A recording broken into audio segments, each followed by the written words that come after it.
The conflict in the Middle East, it's been dominating pretty much the news headlines for the last year, well, since October the 7th. A time when hundreds of people were murdered, mainly innocent people, families burnt in their home, women gang raped, young girls gang raped, children burnt alive.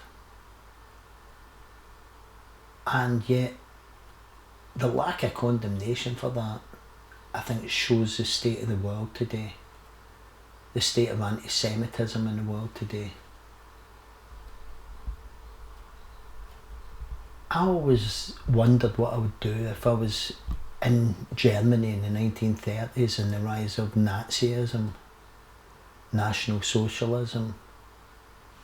And I think the answer is what I'm doing now. I wouldn't stay silent.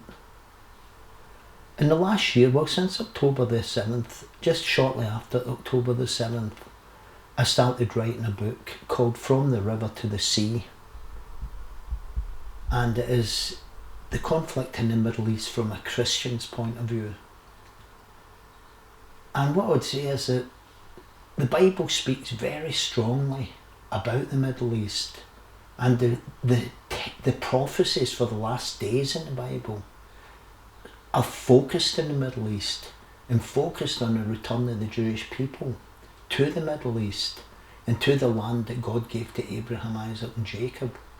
So all I've really done is basically wrote a book and tried to tell people what the Bible says about the conflict in the Middle East.